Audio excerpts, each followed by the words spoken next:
Hey, how's everyone doing tonight? So glad to hear that. I love that. I myself, not doing so well. You know, my little brother, keyword little brother, just got married, and it has me thinking. You know, like dwelling on what is it about us that like turns. You know, dating is really hard, basically. But what is it that makes dating so hard?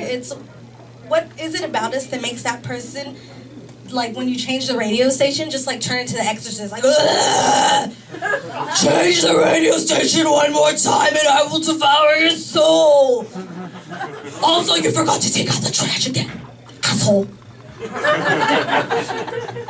And I'm narrowing it down to like a few typical characteristics. You know, some of us are clingy, some of us are needy, some of us are too judgmental. And I'm like, do I own any of those qualities? No. Mm-mm. I bring my own special batch of crazy to the dating pool. The thing that makes dating so hard for me is two things. Number one, I am third generation Mexican American, which means I don't speak a word of Spanish. Obviously, I know all the important words like tacos and burritos and what did all my Mexican homies unwrap for Christmas? Tamales! But I think that's more like a survival thing. I don't really think that's like an ethnic thing because Mexican food is fucking awesome. Yeah! And if there were no such thing as Taco Tuesdays, I'd probably collapse on the stage from malnutrition. The second thing that I think makes dating hard for me is I grew up with 4 brothers, no sisters. Which, you know, wasn't all bad, but obviously if I wanted to watch Rainbow Bright, I was forced to watch Transformers. If I wanted to play Tea Party, it suddenly turned into a home invasion. Yeah, a home invasion to which if Barbie did not give up the secret recipe to what made her tea so awesome that all the other toys and toy chests just had to come to her shindig whenever she decided to throw it willy-nilly, then Ken was gonna get shot in the head. That's right, Barbie. You're about to watch the only man that you've ever loved die right before your eyes. Now give us the recipe. Welcome to my childhood. But now you guys know the type of person I grew up to be. So, and obviously I only date white guys. Because they love me.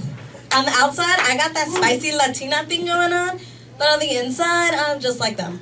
A white dude. Have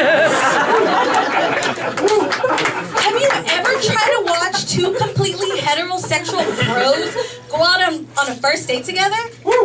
Does not work, okay? Starts off good, just does not end well. Let me give you an example of one of those times that my inner bro came out and just ruined it. So, I'm on a date with this guy. He graduated from Penn State. In order to get his business degree, he had to study 1 semester abroad, and he studied in England. I'm like, wow, that's really impressive. But where did you stay while you were in England? Sorry, I need to like take it down a notch. I had way too much caffeine before the show. And I'm like, where did you stay while you were studying in England? And he's like, oh, I stayed in a hostel. I'm like, oh, wow. I heard those are like non-stop sex parties. It's just college kids hooking up left and right. Is that true? You know, he's a little hesitant to answer, and I'm like, dude, come on. What countries did you conquer? I guess because I was speaking bro, he immediately felt comfortable. He was like, well, France, Germany. I'm like, not impressive. Who hasn't conquered those countries? Know what I'm saying?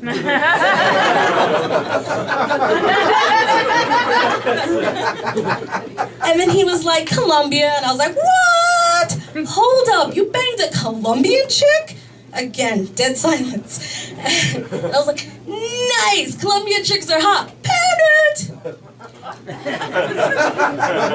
Ladies, if at any point during the date you say, pound it, it does not lead to any of the fun, pounding it later on.